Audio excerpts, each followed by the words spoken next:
لے گیا، وہاں حضور کھڑے ہوئے اور اللہ کے نبی علیہ السلام نے کھڑے ہو کے پیشاب فرمایا۔ حدیث کون سی ہے؟ صحیح بخاری، 4 حدیثیں، 224، 25، 26 اور 2471 نمبر 4 حدیثیں حدیث موجود ہے۔ اب سوال یہ پیدا ہوتا ہے کہ شروع ہو جائے اسی طریقے سے، اور کیا ان حدیث کے مطابق یہی کہیں گے کہ چونکہ 4 حدیثیں بخاری میں آ گئی ہیں لہذا ثابت ہوا کہ کھڑے ہو کے پیشاب کرنا سنت ہے، کیا یہ کہیں گے؟ نہیں، آگے چلیں گے تو آگے کہاں جا کے صحیح مسلم میں دیکھا تو صحیح مسلم میں یہی حدیثیں ہیں، اس کے علاوہ کوئی اور حدیث نہیں۔ اس کے بعد ہم تیسرے نمبر پہ آئے تو یہ جامع ترمذی حدیث کی کتاب ہے، اس کے اندر حدیث نمبر 12 امام ترمذی اپنی سند کے ساتھ صحیح سند سے ام المؤمنین سیدتنا عائشہ صدیقہ رضی اللہ تعالی عنہ سے حدیث لے کے اما عائشہ تو صدیقہ فرماتی ہیں من حدثکم ان نبی صلی اللہ علیہ وآلہ وسلم کان یبول قائما فلا تصدقوه ما کان یبول الا قائدا، فرماتی جو تمہیں یہ کہے کہ نبی علیہ السلام کھڑے ہو کے پیشاب کرتے تھے تم اس کی تصدیق نہ کرو، ما کان یبول الا قائدا، اللہ کے نبی تو بیٹھ کر ہی پیشاب فرمایا کرتے تھے، حضور تو بیٹھ کر ہی پیشاب فرمایا کرتے تھے۔ حدیثیں 4 بخاری مسلم میں 2 صحابہ سے آئیں، حدیثیں بھی سند کے اعتبار سے صحیح ہیں، لیکن اس کے مقابلے میں ایک حدیث جامع ترمذی سے حدیث نمبر 12 آئی، سیدہ عائشہ فرماتی جو تمہیں یہ کہے کہ حضور کھڑے کر پیشاب فرماتے تھے اس کی تصدیق نہ کرو، حضور تو بیٹھ کر ہی پیشاب فرمایا کرتے تھے۔ اب کیا کرنا ہے بھائی؟ توجہ ہے، اب کیا کریں گے؟ ان 4 کے مطابق کھڑے ہو کے کرنا ہے کہ اس ایک کے مطابق بیٹھ کے کرنا ہے؟ بیٹھ کے ہی سنت ہے اور بیٹھ کے ہی طریقہ مسنون ہے، تو یہ 4 حدیثیں ان کا کیا کرنا ہے؟ اس کے 8 جواب علماء نے دیے ہیں۔ کیا تو سبحان اللہ؟ کتنے جواب؟ 8۔ ایک جواب ان میں سے یہ ہے کہ یہ 4 حدیثیں یہ عمل پہلے کا منسوخ ہو چکا ہے، اور بعد والا عمل یہ ہے کہ نبی علیہ السلام نے بیٹھ کر ہی پیشاب فرمایا، لہذا پہلے منسوخ عمل پر عمل نہیں کریں گے، بعد والے عمل کو سنت قرار دیں گے، اور یہی طریقہ جو ہے نبی علیہ السلام کا سنت جاریہ قرار پائے گا۔ اور دوسرا جواب یہ ہے کہ اگر اس کو منسوخ نہیں ماننا تو اس کا مطلب یہ ہے کہ یہ نبی علیہ السلام نے جو عمل کیا ہے یہ کسی خاص موقع پر کسی عذر کی وجہ سے، کسی بیماری کی وجہ سے، کسی عذر کی وجہ سے، یا تو اس جگہ پہ زمین ایسی تھی کہ کپڑوں پر چھینٹے پڑنے کا خدشہ تھا، یا کوئی عذر بیماری تھی جس کی وجہ سے آپ نے صرف رخصت اور بیان جواز کے لیے یہ عمل کیا ہے، یہ عمل سنت نہیں۔ میرے کو سمجھ نہیں آ رہی آپ کو؟ تھوڑا سا ہاں نہ کریں گے مجھے تسلی ہوگی کہ آپ کو سمجھ آ رہی ہے، کیونکہ عام طور پہ ہماری مجالس اور محافل کا مزاج یہ نہیں ہوتا کہ اس طرح کی باتیں لوگ سنیں اور اس طرح کی باتیں کی جائیں، لیکن یہ بھی ظاہر دین کے علم سیکھنے کا ایک ہمارا جو نا وہ ایک سمجھے کہ ہمارے پاس ایک ذریعہ ہے محافل و مجالس، اور ہم نے دین کی باتیں اور دین کی جو ضروری چیزیں ہیں وہ سیکھنی ہیں ان محافل کے اندر۔ تو اب 4 حدیثیں ان کے مقابلے میں ایک حدیث پر عمل کیا، 4وں کو سنت قرار نہیں دیا۔ اب جو مخالفین ہیں وہ کہتے ہیں دیکھیں حدیث پڑھ لی ہم نے، حدیث میں آ گیا کہ نبی علیہ السلام نے رفع دین کیا، تو ہاں رفع دین کی بات آ رہی، یہ میری تمہیری کا مقدمہ ہے، یہ ڈاکٹر کو پتا ہوتا ہے دوائی کس طرح دینی ہے، حکیم کو پتا ہوتا ہے کہ پہلے ہاضمہ کس طرح درست کرنا ہے تو پھر جا کے دوائی دینی ہوتی ہے۔ تو یہ چیزیں سیکھنے والی بھی ہیں، سمجھنے والی بھی ہیں، اور کسی بھی بندے کو سمجھانا ہے یا بات کرنی ہے تو اس کا ایک طریقہ کار ہونا چاہیے۔ ہمارے ہاں یہ مزاج ہے کہ فٹ اس کے سر میں مارنے کی کوشش کرتے ہیں، وہ بندہ سمجھتا نہیں ہے، تو طریقے سے سمجھائیں، اس کا ذہن بنائیں کہ بھئی ایسے نہیں ہوتا کہ ایک حدیث پڑھ لی اور شروع ہو گئے، جس طرح ہمارے کئی نوجوانوں انٹرنیٹ سے دیکھا وہ جی دیکھا جی حدیث میں ہے کہ نبی علیہ السلام نے رفع دین کیا، بھئی یہ تو دیکھو کہاں کیا، کس موقع پر کیا، کہاں نہیں کیا، ساری حدیثیں دیکھو۔ مثال کے طور پر میرے پاس حدیث کی کتاب ہے سنن نسائی میرے پاس موجود ہے، اور حدیث بھی صحیح ہے، بعض نسخوں کے اندر یہ حدیث 1086 نمبر ہے، بعض میں 185 ہے، اور بعض کے اندر 182 نمبر حدیث ہے۔ مالک بن حویرث صحابی کہتے ہیں کہ میں نے نبی پاک علیہ السلام کو نماز پڑھتے دیکھا، آپ نے نماز کے شروع میں بھی رفع دین کیا، اپنے ہاتھوں کو رکوع جاتے بھی اٹھایا، رکوع سے اٹھتے بھی اٹھایا، جب سجدے جانے لگے تو سجدے کے وقت بھی اٹھایا، جب سجدوں سے سر اٹھایا تو اس وقت بھی آپ نے ہاتھوں کو اٹھایا، جس طرح شیعہ نماز پڑھتے ہیں، شیعہ کرتے ہیں، یہ ساری حدیث روایت کے اندر سارا کچھ موجود ہے. تو اب اس حدیث کے مطابق کیا اسی طریقے سے کریں گے، یا جو کرنے والے ہیں یا جو کہتے ہیں کہ رفع دین ضروری ہے اس کے بغیر نماز نہیں ہوتی، کیا وہ سجدے جاتے وقت کرتے ہیں، سجدے سوچتے وقت کرتے ہیں؟ نہیں کرتے. تو حدیث میں تو آیا ہے، کیوں نہیں کرتے؟ حدیث تو ہے، حدیث میں آیا. جس حدیث کی بنیاد پہ، جس دلیل کی بنیاد پہ تم یہ کہتے ہو کہ سجدوں والا ترک ہو چکا ہے، اسی دلیل کی بنیاد پہ ہم یہ کہتے ہیں کہ رکوع والا بھی ترک ہو چکا ہے.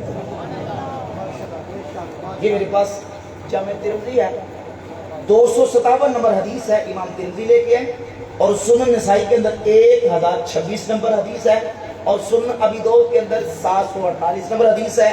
مسند احمد بن حنبل میں، المصنف ابن شعبہ میں، حدیث کی کتنی کتابوں کے اندر یہ حدیث موجود ہے، اور صحیح حدیث ہے. الحمدللہ تعالیٰ ڈنکے کی چوٹ پہ ہم اس حدیث کو صحیح ثابت کریں گے اللہ کے فضل و کرم سے. سیدنا عبداللہ ابن مسعود رضی اللہ تعالیٰ عنہ، عبداللہ بن مسعود وہ صحابی ہیں، ان کا پہلے تعارف سن لیں.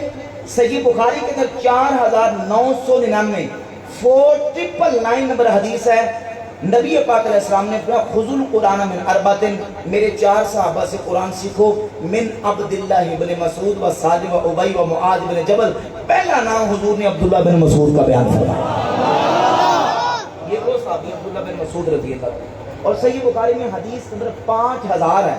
عبداللہ بن مسعود رضی اللہ تعالیٰ عنہ فرماتے ہیں اللہ کی قسم ہے، اللہ کی قسم کر کے کہتا ہوں کہ نبی کریم علیہ السلام کے صحابہ یہ جانتے ہیں، اور صحابہ یہ سمجھتے ہیں، جانتے ہیں کہ میں سب سے زیادہ قرآن کو جاننے والا ہوں، کیونکہ میں نے قرآن کی 70 سے زیادہ سورتیں رسول اللہ کے مبارک منہ سے سیکھی ہوئی. صحیح بخاری کے اندر تیسری حدیث ہے کہ حذیفہ بن یمان سے کسی نے پوچھا، اے حذیفہ، نبی کریم علیہ السلام کے صحابہ میں سے اس صحابی کا ہمیں پتہ بتاؤ جس کا طور طریقہ نبی پاک کے زیادہ ساتھ ملتا ہے. تو حذیفہ بن یمان رازدار رسول کہنے لگے اگر کسی ایسے صحابی کو دیکھنا ہے جس کا طور طریقہ میرے نبی سے سب سے زیادہ ملتا ہے تو جاؤ عبداللہ بن مسعود کے پاس چلے. صحیح بخاری کے حدیث عبداللہ بن مسعود فرماتے ہیں، یہ جو جامع ترمذی کی حدیث میں نے حوالہ دیا، فرماتے ہیں الا اصلی بکم صلاۃ رسول اللہ صلی اللہ علیہ وآلہ وسلم. لوگوں کیا میں تمہیں رسول اللہ کی نماز پڑھ کے دکھاؤں کہ حضور کس طرح نماز پڑھتے تھے؟ فصلا، تو آپ نے نماز پڑھی اور اللہ اکبر کہتے اپنے ہاتھوں کو اٹھایا. فلم یرفع یدیہ الا فی اول مرۃ، تو آپ نے نماز کے شروع میں تو اپنے ہاتھوں کو اٹھایا، باقی پوری نماز کے اندر اپنے ہاتھوں کو دوبارہ آپ نے نہیں اٹھایا. کلمہ شریف پڑھتے نا، لا الہ الا اللہ، لا الہ الا اللہ، باقی سب کی نفی اور ایک اللہ کی الوہیت کا اس بات ہے. لا الہ مانا کوئی الہ نہیں، الا اللہ، اگر الہ ہے تو بس اللہ. لم یرفع یدیہ الا فی اول مرہ، اسی موقع پر عبداللہ بن مسعود نے رفع یدین نہیں کیا، نہ رکوع جاتے کیا، نہ رکوع سے اٹھتے کیا، نہ سجدے جاتے کیا، نہ سجدے سے اٹھتے کیا، نہ اونچ کے وقت کیا، نہ نیچ کے وقت کیا، الا فی اول مرہ، بس اول مرتبہ کیا اور بتا دیا کہ یہ رسول اللہ کی نماز. سبحان اللہ. امام ترمذی اس حدیث کو بیان کر کے کہتے ہیں وبہ یقول، کہتے ہیں حدیث حسن ہے. وبہ یقول غیر واحد من اہل العلم من اصحاب نبی صلی اللہ علیہ وآلہ وسلم. من اہل العلم، سنیے، من اہل العلم من اصحاب نبی صلی اللہ علیہ وسلم، فرماتے ہیں نبی پاک علیہ السلام کے اہل علم صحابہ کا یہی عمل ہے کہ وہ نماز کے شروع کے علاوہ باقی مقام پہ رفع یدین نہیں کرتے. اب یہاں سوال پیدا ہوتا ہے کہ اہل علم صحابہ کون ہیں؟ وہ کون اہل علم صحابہ ہیں کہ جو شروع کے علاوہ باقی مقام پہ نہیں کرتے؟ تو صحیح سند کے ساتھ امام ابو بکر ابن ابی شیبہ، امام بخاری مسلم کے استاد، اپنی کتاب میں 2457 نمبر حدیث، یہ المصنف ابن ابی شیبہ کی جلد 2 ہے اور صفحہ نمبر 416 پہ 2457 نمبر 2457 نمبر حدیث ہے. امام ابن ابی شیبہ اپنی سند کے ساتھ اور صحیح سند کے ساتھ ایک ایک راوی اس کا ثقہ اور اوثق راوی ہے وہ وکی سے ثقہ سے، وکی ابو بکر ناشری سے، اور ابو بکر ناشری عاصم بن قلیب سے، اور عاصم بن قلیب قلیب بن شہاب سے، اور قلیب بن شہاب مولا علی کے شاگرد ہیں۔ وہ کہتے ہیں جب مولا علی نماز پڑھتے تھے تو نماز کے شروع میں تو اپنے ہاتھ اٹھاتے تھے، باقی پوری نماز میں مولا علی رفع دین نہیں کرتے تھے۔ ان علیاً کانا یرفع یدیہ اذا افتتح الصلاۃ ثم لا یعود، شروع نماز کرتے وقت تو کرتے تھے ثم لا یعود، پھر مولا علی پوری نماز میں رفع دین نہیں کرتے تھے۔ یہ اہل علم صحابہ کا، کن صحابہ کا؟ اہل علم صحابہ کا۔ اور اس کے ساتھ 2469 نمبر 2469 اور حدیث اسود تابعی کہتے ہیں میں نے حضرت عمر کے پیچھے نماز پڑھی، صلیت مع عمر، میں نے حضرت فاروق اعظم خلیفہ دوم کے ساتھ نماز پڑھی، فلم یرفع یدیہ فی شیء من صلاتہ الا حین افتتح الصلاۃ، حضرت عمر بھی جب نماز شروع کرتے تو اللہ اکبر کہہ کر نماز میں ہاتھ اٹھاتے، باقی پوری نماز میں ہاتھ اٹھاتے تھے۔ یہ اہل علم صحابہ مولا علی، فاروق اعظم، عبداللہ بن مسعود رضی اللہ تعالیٰ عنہ، اور جن جن لوگوں نے عبداللہ بن مسعود سے اور مولا علی سے نماز سیکھی وہ تابعین بھی نماز کے شروع کے بعد باقی مقام پہ رفع دین نہیں کرتے تھے۔ بحمدللہ تعالیٰ ان دلائل سے یہ بات بالکل واضح ہوتی ہے کہ ترک والی روایات جو ہے وہ صحابہ کا عمل بھی ہے، تابعین کا عمل بھی ہے، اور امت کے جو بڑے 4 امام ہیں ان میں سے پہلے بڑے امام اعظم ابو حنیفہ اور امام مالک 2 بڑے امام، ان کا عمل بھی یہی ہے کہ نماز کے شروع کے بعد باقی مقام پہ رفع دین نہیں، بلکہ اس وقت 70% سے زائد مسلمان پوری دنیا کے اندر جتنے ممالک ہیں سنی حنفی اور سنی مالکی، وہ شروع کے بعد باقی مقام پہ رفع دین نہیں کرتے۔ ٹھیک ہے، پڑھ کے سنائیں گے کوئی اور دوست ہے تو کر لیں۔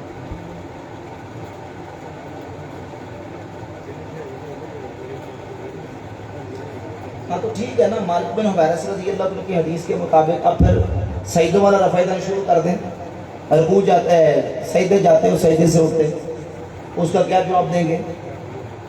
وہ تو نہیں کرتے۔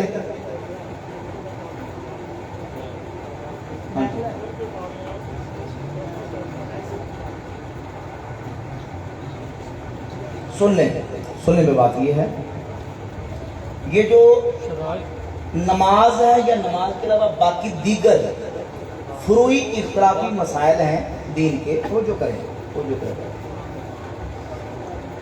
مسائل کا ایک حصہ وہ ہے جس کے ساتھ مجتہدین کے اجتہاد کا تعلق ہے۔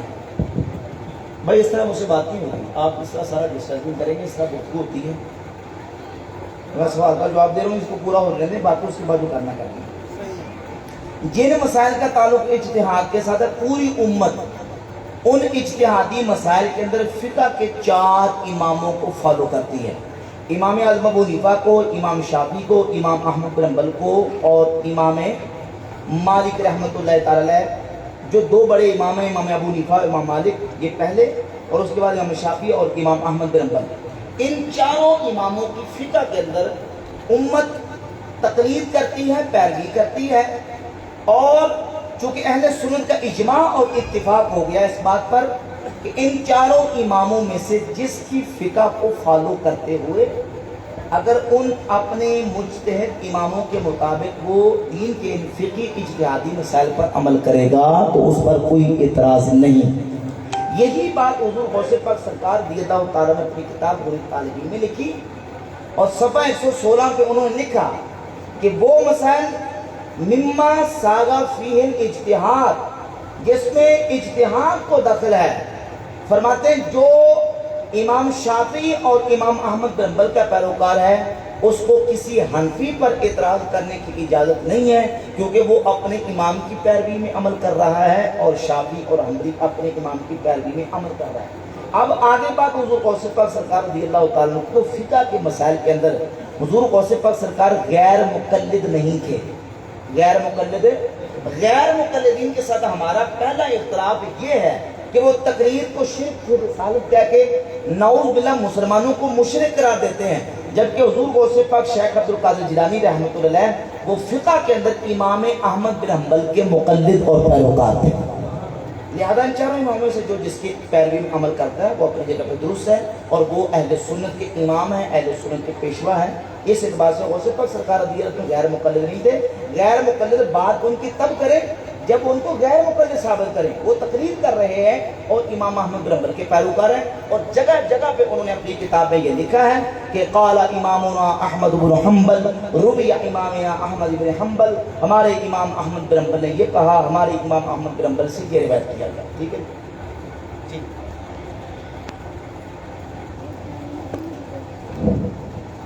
سر میرا سوال ہے جی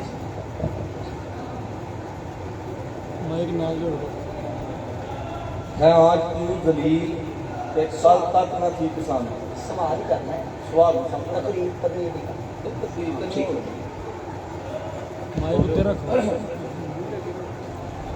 ہے آج کیوں ذلیل کہ کل تک نہ تھی پسند، گستاخی فرشتہ ہماری جناب میں، اس کی وجہ کیا ہے سر آپ یہ بتائیں؟ تھوڑا دوبارہ بتائیں۔ ہے آج کیوں ذلیل کہ کل تک نہ تھی پسند، گستاخی فرشتہ ہماری جناب میں۔ سر علامہ اقبال کا شعر ہے، مجھے نہیں اس کی سمجھ نہیں آئی، مجھے کوئی سمجھ نہیں کیا کہنا چاہ رہا ہوں جی کو، اور دو سوال ہے سر جہاد ریلیٹڈ ہے، اور اگلا شعر بھی ہے کہ مست رکھو ذکر فکر صبح گاہی میں انہیں، اور پختہ تر کر دو مزاج خان کا ہی میں انہیں۔ چلیے سوال تو نہیں ہے، کچھ سوال اور 10 کر لیں جی۔ 257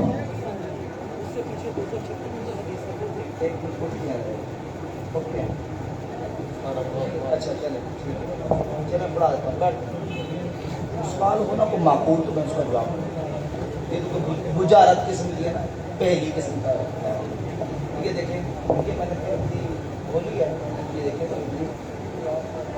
ٹھیک ہے نا، یہ دیکھیں یہ ترمذی ہے، اور یہ سن رہے ہیں نہیں تسی بیٹھ جاؤ، تاری مہربانی ہے، تسی باج دے رہا میں جا لین دے بیٹھ کے شابہ ہے۔ دیکھیں جی، یہ دیکھیں جامع سنن ترمذی ہے،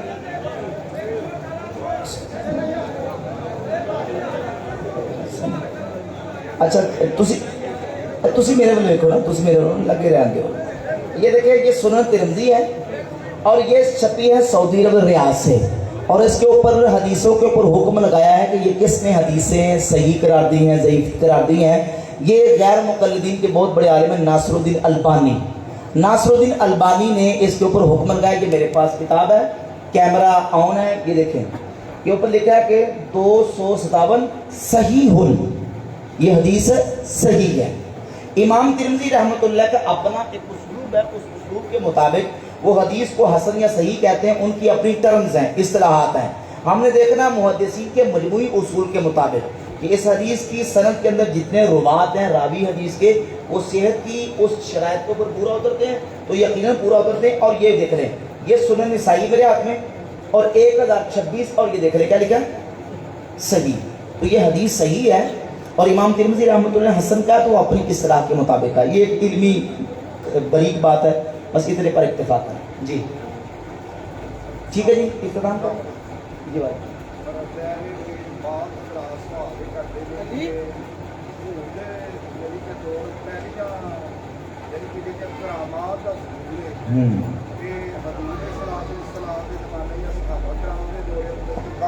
بعد زیادہ ہو گیا، تھوڑی ساری ان پہ وضاحت فرمانی ٹھیک ہے، میں ایک سوال کا جواب پہلے کریں، ایک سوال ہے، دو سوال بیٹھے پہلے ایک سوال اس کا پھر جواب کی بات۔ اس میں یہ ہوتا ہے کہ بعد کا ایک سوال کا جواب لمبا ہوتا ہے پھر دوسرے کی باری نہیں آتی، تو سوال لوگوں کے ذہنوں میں نہ رہ جائے، جواب وہ کہتے ہیں کہ سوال اتنا لمبا کر کے نہ کریں، جواب جس کا مختصر ہو، سوال جو ہے وہ مختصر ہو، جواب تفصیل کے ساتھ ہونا چاہیے۔ تو اب یہ جو سوال ہے نا کہ صحابہ کے دور میں کرامات اتنی زیادہ نہیں تھی، اس کے بعد اتنی کرامات زیادہ کیوں ہوئی؟ اسے جمع نہیں کی جتنی بعد میں محدثین نے جمع کی، اس وقت یہ میرے پاس جتنی کتابیں حدیث کی پڑھی ہوئی ہیں یہ کسی صحابی کی لکھی ہوئی نہیں ہیں. بات سمجھ آ رہی ہے؟ کسی صحابی کی لکھی ہوئی نہیں، یہ تابعین کی لکھی ہوئی نہیں ہے، بلکہ اس کے بعد والے جو محدثین ہیں انہوں نے احادیث کو جمع کیا، سفر کر کر کے جہاں دیکھا جہاں سنا فلاں مقام پہ کوئی عالم کوئی محدث رہتا ہے اس کے پاس گئے اور اس سے حدیث سنی اور حدیث کو سن کے لکھ لیا اور اس کو محفوظ کر لیا. اب اگر کوئی حدیث کا منکر یہ کہے کہ آج ہمارے پاس کسی صحابی کی حدیث کی کتاب لکھی ہوئی موجود نہیں ہے، یہ بعد والی جو ہے اس کا مطلب یہ کہ بعد میں جو لکھی گئی ہیں یہ ساری جعلی ہیں یا جھوٹی ہیں. کیا صحابہ کو حدیثیں لکھنے کی فکر نہیں تھی؟ کیا یہ بعد والے محدثین صحابہ سے احادیث کو زیادہ جاننے والے تھے، زیادہ سمجھنے والے تھے، ان کو زیادہ اس کی پرواہ تھی؟ تو اس کا جواب تحقیقی الزامی دونوں طرح علماء نے دیا. تحقیقی جواب یہ ہے کہ اللہ رب العزت کی حکمت ہے کہ اللہ تعالیٰ نے نبی پاک علیہ السلام کے صحابہ کے دور میں صحابہ کی توجہ اس طرف لگا دی کہ صحابہ قرآن مجید فرقان حمید جو وحی الہی ہے اس کے محفوظ کرنے میں اور اس کو جمع کرنے میں لگے رہے. نبی پاک علیہ السلام کی 23 سالہ جو اعلان نبوت کا دور ہے وہ نزول وحی کا دور تھا، وہ نزول وحی کا دور تھا. اس لیے نبی پاک علیہ السلام نے صحیح مسلم میں حدیث ہے صحابہ کو منع کر دیا کہ تم میری طرف سے حدیث نہ لکھا کرو، میری حدیثیں نہ لکھا کرو. حضور نے منع کر دیا. منع کیوں کیا؟ یہ نہیں کہ حدیثیں لکھنا ناجائز یا حدیثیں لکھنا کوئی جرم ہے، منع اس لیے کیا کہ وہ دور نزول وحی کا دور تھا، وحی نازل ہو رہی تھی، وحی کو لکھوایا گیا، وحی کو ضبط کروایا گیا اور وحی کے ضبط اور اس کے لکھنے کا اہتمام کیا گیا ہوا. اور نبی پاک علیہ السلام کے صحابہ ضبط کرتے جاتے تھے، لکھتے جاتے تھے. آپ علیہ السلام نے حدیثیں لکھنے کی اجازت بھی دے دی، لیکن ایک دور تک آپ علیہ السلام نے روکا اور منع فرمایا کیونکہ وہ نزول وحی کا دور تھا. اب سمجھیے نبی پاک علیہ السلام کے مبارک دور میں حضور کے معجزات کے ظہور کا دور تھا، ظہور معجزات کا دور تھا. اب ایک طرف حضور کے سینکڑوں معجزات ظاہر ہو رہے ہیں تو اللہ تعالیٰ نے حضور کے صحابہ سے اپنی حکمت سے بہت ساری یعنی بہت کم ان سے کرامات کا صدور کیا. کیوں؟ اس لیے کہ نبی پاک علیہ السلام کے مبارک دور میں حضور کے معجزات کے جمع کرنے کا دور، معجزات کے ظہور کا دور تھا. درس میں آ رہی نا جی، معجزات کے ظہور کا دور تھا، اس لیے کرامات کا صدور کم ہوا. اگرچہ صحابہ سے بہت سارے واقعات ایسے ملتے ہیں کرامات کے، جیسے صحیح بخاری میں 3045 نمبر حدیث ہے حضرت سیدنا خبیب رضی اللہ تعالیٰ عنہ کے پاس بے موسمی انگوروں کے گچھے بیڑیوں میں جکڑے ہوئے قید کی حالت میں آئے اور وہ اپنے ہاتھوں میں لے کے اس کو کھا رہے تھے. بلکہ عرض کیا کہ میں نے دیکھا اس موسم میں مکہ شریف میں کوئی پھل موجود نہیں تھا، لیکن حضرت خبیب رضی اللہ تعالیٰ عنہ وہ بیڑیوں میں جکڑے ہوئے تھے اور بے موسمی انگوروں کے گچھے اپنے ہاتھوں سے کھا رہے تھے. اس طرح کی بہت ساری کرامات صحابہ سے صادر ہوئی. اب چونکہ بعد والے جو دور تھے، بعد والے جو لوگ تھے، ان کے ایمان کو تقویت پہنچانے کے لیے ان کا اللہ تبارک و تعالیٰ نے بعد کے لوگوں سے کرامات کا ظہور اور صدور زیادہ کیا تاکہ ان کرامات سے ان کا ایمان مزید پکا ہو اور اس سے اسلام کو طاقت ملے اور اسلام کی جو ہے وہ عزت کا بول بالا ہو. اس لیے بعد میں کرامات کا ظہور ہوا. اور اگر کوئی بندہ یہ کہے کہ یہ غوث پاک یا داتا صاحب کی کرامتیں تو آپ بیان کرتے ہیں، ہم کہتے ہیں تابعین جو صحابہ کے بعد جونیئر جو لوگ ہیں صحابہ کے جونیئر ہیں ان کی ایسی کرامات کا ثبوت صحیح روایات اور صحیح کتابوں بلکہ حدیث اور سیرت النبی کی کتابوں کے اندر موجود ہے کہ وہ کرامات صحابہ سے صادر نہیں ہوئی لیکن صحابہ کے بعد تابعین سے ہوئی ہیں. مثلا ایک کرامت کا ذکر کرتا ہوں. عبداللہ بن صوب ابو مسلم خولانی رحمۃ اللہ علیہ یہ تابعی تھے اور بڑے نیک آدمی تھے.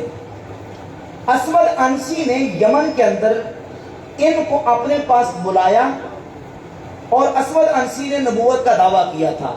یہ بات امام ابو نعیم نے حلیۃ الاولیاء میں، امام